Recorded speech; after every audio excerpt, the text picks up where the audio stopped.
We are heading into week 8 of the 2024 NFL season, and the Jets are taking on the Patriots in Foxboro, and they're sitting at 2-5. This was a team that everybody thought would at least make the playoffs, if not be Super Bowl contenders. What happened?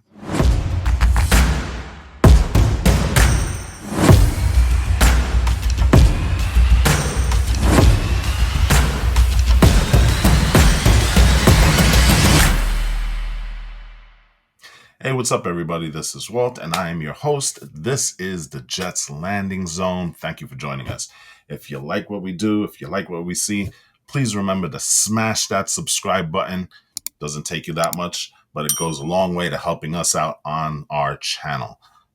Anyway, let's talk some Jets because last Monday I had kind of like a rant raving. I was super disappointed, very, very frustrated at the fact that the Jets suck at this point. They're 2-5. A lot of people thought that this was a team that was going to contend at least for a playoff spot, if not maybe even a Super Bowl contending team in an AFC that was kind of sketchy at the beginning. But yet we sit here at 2-5 with more questions than we have answers. And this Jet team still hasn't hit its stride. And we are all waiting to find out when exactly that's going to happen. So I thought, you know what? Let's take a look and see what exactly happened to the 2024 Jets. So let's go back all the way to free agency because in free agency, this was kind of like a very, very direct response to what happened the year before. The year before, we actually got in Aaron Rodgers via trade from the Packers. And everybody in Jets land, everybody in NFL land, I mean, they were the talk of the town whenever you turned on Sports Center, the NFL Network, CBS Sports, everywhere you go, it was all Jets all the time. Aaron Rodgers was in the building. Aaron Rodgers looked at the trophy and said, hey, that one trophy that the Jets won back in 68, 69, looking kind of lonely. Let's see if we can get some more Jets hardware here. And we all know it as Jets fans. What happened? September 11th, Monday night, and four plays into the season, and that was it. We were done. Aaron Rodgers suffered an Achilles injury. Ironically enough, we ended up winning that game. It was a thrilling game. It was a fun game to watch. And that Jet team found a way to win 7 games, which is short of a miracle because you had Zach Wilson as your quarterback.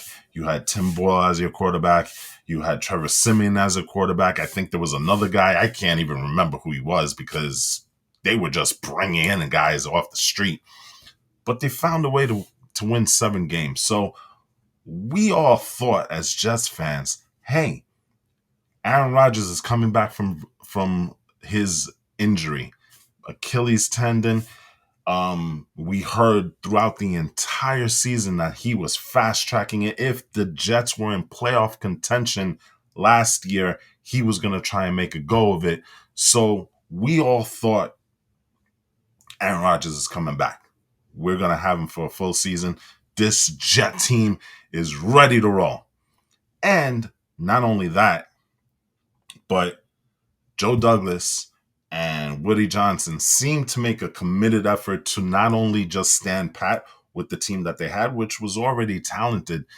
So they went out and they got Javon Kinlaw. They got Tyron Smith. They got Morgan Moses. They got Mike Williams. They brought in an actual backup quarterback in Tyrod Taylor. They brought in Lucky Fotu. But by the same token, there was a couple of misses that they had. Some of the losses on that team that, you know what, we're feeling right now at 2-5. John Franklin Myers, JFM, gone. Part of the reason, because of the Hassan Reddick trade, which up until now, you can say what you want. Maybe a disaster, maybe not. That remains to be seen. We might actually see Hassan Reddick play in week 8 against the Patriots. But Quentin Jefferson gone. Al Woods gone. Bryce Huff, our emerging pass rusher, gone. Went down the turnpike to Philadelphia. Hasn't really done much over there. He was a player of consequence. He was a player of importance in this Jets defense. He was one of these guys that you can kind of just roll out. And then let's not forget the devastating injury to Jermaine Johnson. Um, so, our pass rush was less than. We were depending now on the defensive side on Will McDonald, to which, to his credit, he is second in the league in sacks as of this recording. We had to rely on Quinnen Williams, but Quinnen Williams now getting more double teamed, getting more emphasis on him because, quite frankly, who are you putting next to him? You're putting Javon Kinlaw, which up until now has been kind of a disappointment. And you're putting Michael Clemens, who was kind of forced into that role because of the Jermaine Johnson injury. Michael Clemens has not been good, folks. Let's just put it the way it is. So you're looking at a defense that should have improved with the trade of Reddick, but Reddick decided he didn't want to play for the Jets unless they gave him a contract right away. And listen, we've all talked about this before. Was it Joe Douglas's fault? Was Woody involved in bringing him in, despite what Joe Douglas was saying? We have no idea. But what it seems to be is that Joe Douglas came in with the notion that Hassan Reddick would report. And as they were going through preseason, as they were going through training camp, there would be discussions on his contract. Now, whether they were going to either make his current contract a little bit more juicier, whether there was talk of whether, they were going to extend him, we don't know. But Hassan Reddick decided, you know what, after that first press conference, I ain't showing up. Very perplexing, because here's a guy who is getting close to the wrong side of 30 and he decides not to show up. Like, the clock was ticking for him. I mean, you're going into a contract year. You're working on your last year of that contract. At the very least, you want to put some plays on tape to say, hey, I still got it. I'm still Hassan Reddick. I can still play this game. He chose not to. So now we are sitting here week 8, and Hassan Reddick is about to make his Jets debut. But there you have it. And so that's just looking at the defensive side of the ball. Now let's look on the offensive side, because you're looking at a team that has Aaron Rodgers and Breece Hall and Braylon Allen, the rookie from Wisconsin, the running back. And now you have Garrett Wilson. You have Mike Williams, who you got in the offseason. You have Alan Lazard, who is looking at a bounce-back season with Aaron Rodgers. And quite honestly, he probably missed Aaron Rodgers last year, because we're seeing how well he's playing this year. And the drops are still there, but hey, it is what it is. Devontae Adams comes into the locker room for this team. Tyler Conklin is still there. You've added to this line Morgan Moses, a John Simpson, Tyron Smith, who was 5th best in the league last year in terms of an offensive line rating. And you're bringing back Joe Tippmann. And you're bringing back a healthy AVT, Elijah Vera Tucker. This looks like a revamped line. This looks like a line that can do some damage. And we're getting back Aaron Rodgers, the most important piece that we were missing last year. And what happens? It's an offensive offense right now. This is a team that struggles to get 20 points a game. It wasn't supposed to be this way. And what ends up happening? Robert Saleh gets fired. Nathaniel Hackett gets demoted. You've got Todd Downing calling plays now. And that first game was better. They did more motion. There was more creativity. But this last game, they kind of fell back to their old ways. And it is very, very super frustrating. And It's inexplicable in terms of the offense why this offense is so bad. Now, mind you, Aaron Rodgers is a very, very particular person. He has an offense that he likes to run. He has ways of doing things that he likes to do. And for weeks, we were hearing how Garrett Wilson was not on the same page with Aaron Rodgers. And for weeks, we heard that Mike Williams wasn't on the same page with Aaron Rodgers. And we saw the effects of that with the drop passes and the interceptions and the wrong placement and the wrong route running and the wrong route trees for these guys. Everything seems to kind of snowball into what we have as a current situation with this offense. I don't know where to start. I don't know where to place the blame on this, because you can say that Nathaniel Hackett had a lot to do with this, and I'm sure he did. But he was running Aaron Rodgers' offense.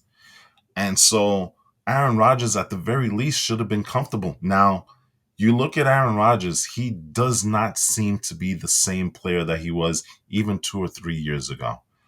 And I don't know if the Achilles tendon injury has accelerated his decline.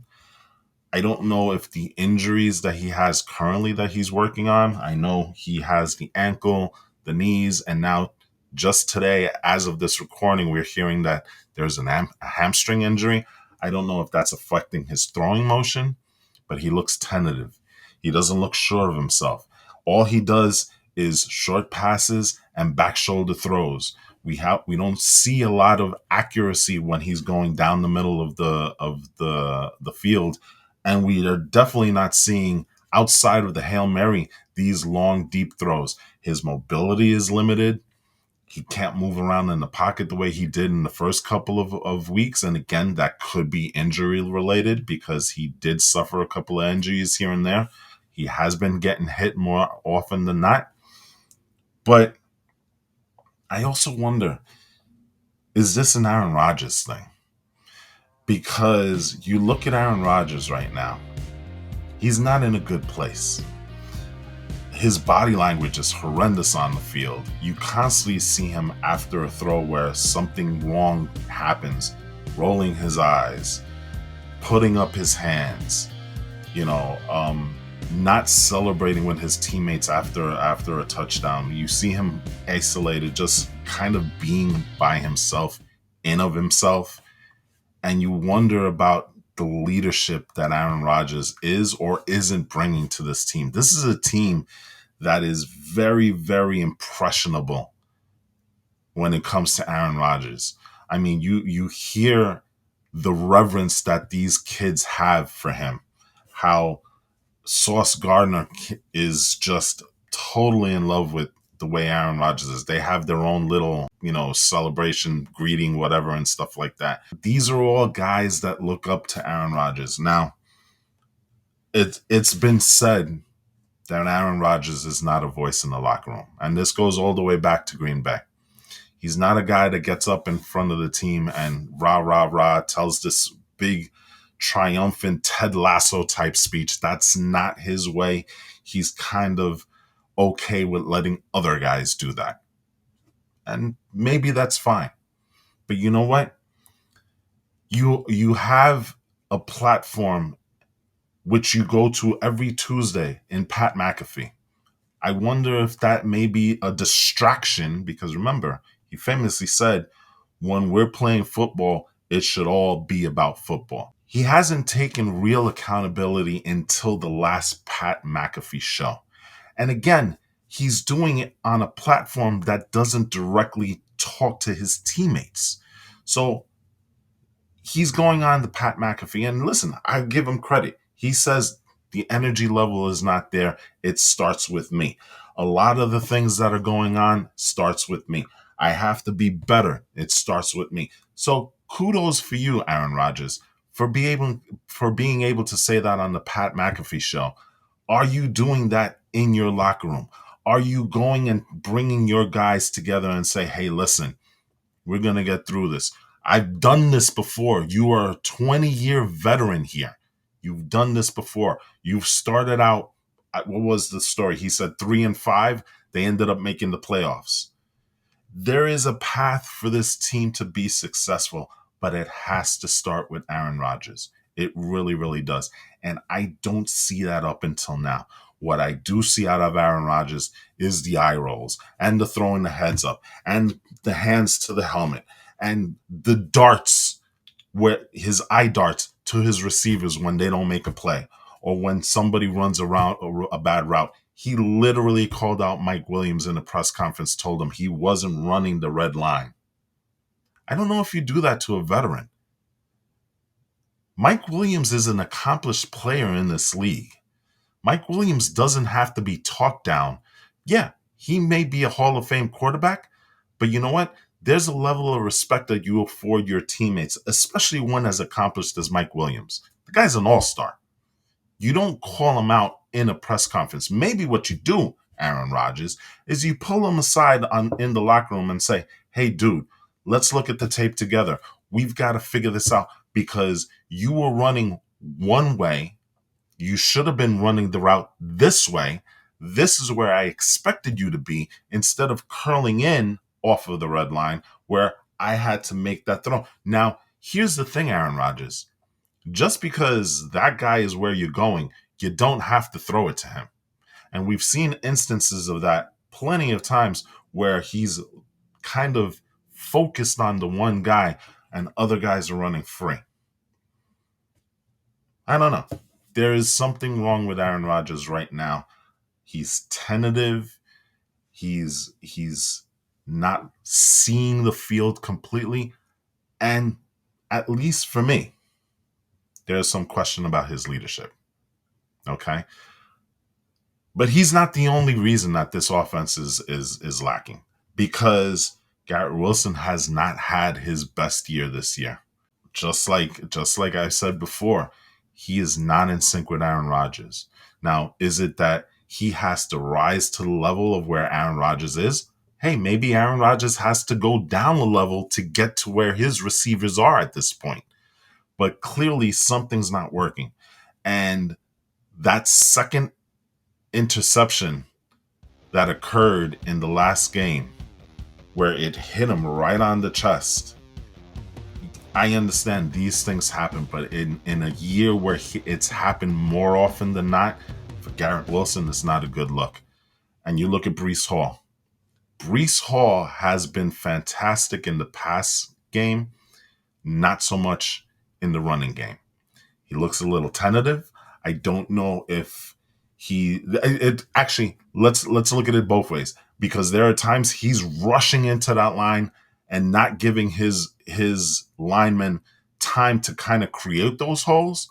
But lately what we're seeing is that he seems a little bit more tentative and he's getting caught behind the line. And let me say something. The next time I see Breece Hall run out of a shotgun formation, I am literally going to throw my TV out the window, because it clearly does not work. And yet, no matter what, both Hackett and Downing run that play all the time. Again, this could be, going back to Aaron Rodgers. Aaron Rodgers may not be comfortable now going onto center because we've seen him a lot in shotgun formation. It may be that he doesn't trust, or the Jets coaching staff does not trust this offensive line yet to be able to have Aaron Rodgers go onto center. Maybe, again, the injuries to Aaron Rodgers is limiting his mobility. He's got to be in shotgun for the majority of the game. But it does not do any favors to this running game. And I think specifically that is the reason why the running game is suffering this much, is because they're constantly running out of shotgun, and it's not giving the running backs the time to find the holes. It's not giving the linemen the time to run the holes. And quite frankly, it gives the defense a clear look at where he is going to be.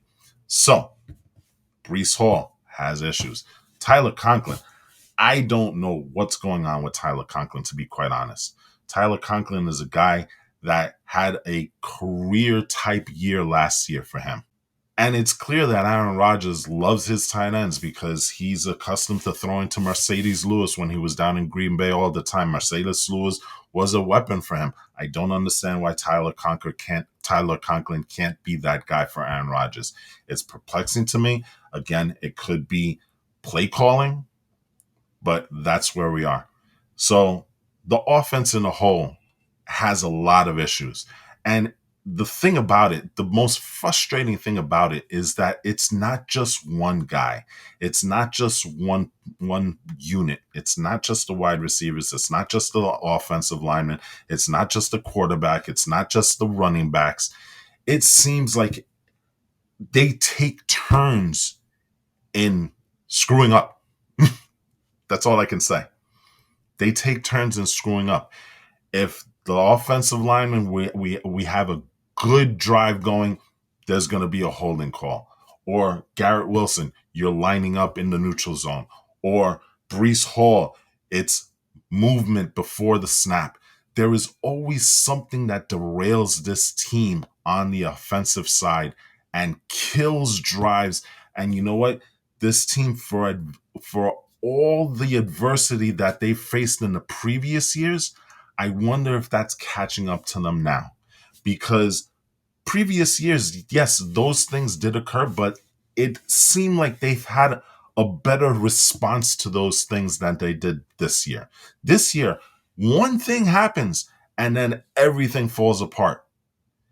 It's almost as if all the years of losing has really, really taken its toll on this team and its young stars. And it's kind of like when one thing happens, the mentality almost seems like, oh, here we go again.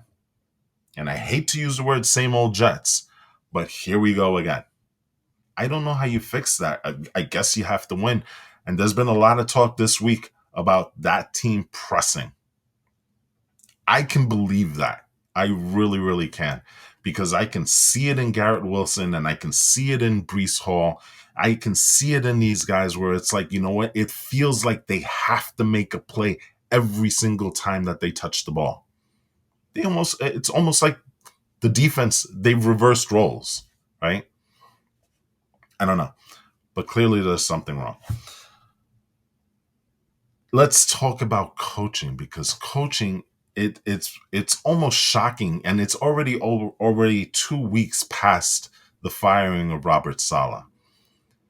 I don't understand it. I still to this day don't understand it. I still think that those reverberations are still occurring within that locker room, that they're still kind of shocked that Robert Saleh is not here. But quite frankly, what was the purpose of getting rid of Robert Saleh? All you did was replace him with Jeff Ulbrich, who I happen to like as a coach. And I think if given the time, he kind of reminds me of Dan Johnson over in Detroit. Now I would hope that he rises to that level of achievement that they have down in Detroit.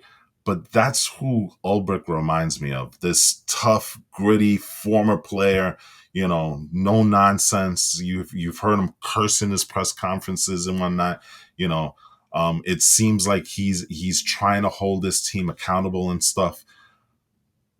But it's only 2 games, and the way that he was thrown into it, you almost feel bad for him because there was no rhyme or reason to the firing. Robert Saleh could be doing the exact same thing that Jeff Ulbrich is doing now.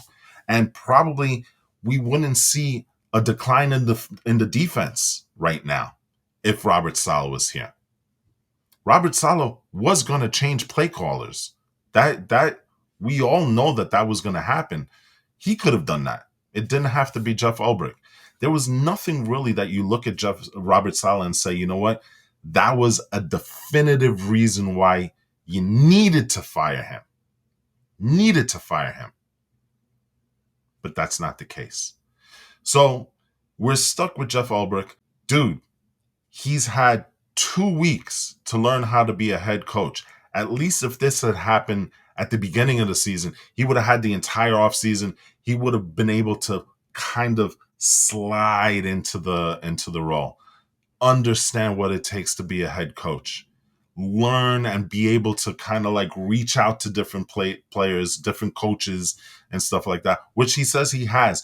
But you know what? He would have had more time to kind of gracefully get into that coaching role. Right now, it's just everything's happening all at the same time. It's crazy. Where it's like, okay, you know what? We're firing the next person. Now we need you to be as good at or even better than the guy that we're firing. But hey, guess what? We're not going to give you any training. We're not going to give you any time. We're just going to dump you on that seat and have at it. That's what Jeff Ulbrich is facing right now. Jeff Ulbrich is a guy who is literally doing on-the-job training in a profession that is super difficult and, microscope. He is under the microscope here in New York, especially in New York. So there's a lot of things that have gone wrong with the Jets this year. There's a lack of chemistry. There's a lack of accountability. There's a lack of leadership, in my opinion. And there's just a lack of players on the defensive line. So who do we blame? There's plenty of blame to go around. That being said, at 2-5, the Jets are as close to a top 5 draft pick, but yet, ironically enough, there's still a path for them to make the playoffs. They have one of the easiest strength of schedules going forward. They're not playing tough teams. These are teams that if they get their shit together, they can beat. Now, will they? That remains to be seen. It remains to be seen if this team comes together in spite of all this adversity and in spite of all the negativity that they're getting, not only from the media, but from the fans. Can Ulbrich rally these troops and, as they say, lock arms and move forward? Again, that remains to be seen. I'm going to stay positive and say that I believe Aaron Rodgers has one last run in him. I believe that this team is too talented to not be able to win a bunch of games going forward. But we'll see. But the first step starts with Foxboro this Sunday at 1 o'clock against the new look Patriots. They have Drake Maye playing now. This is a team that they can beat. This is a team that should beat. And the funny thing is, this may be the first time that the Jets actually sweep the Patriots in the season, and yet they're struggling. But it starts in Foxboro. And let's hope that, this team can rise and match that adversity and surpass it. Because if not, Jets fans, we're in for a long season. All right, that's it for me. Thank you for watching the Jets Landing Zone. And again, if you like it, smash that subscribe button. And until next time, go Jets.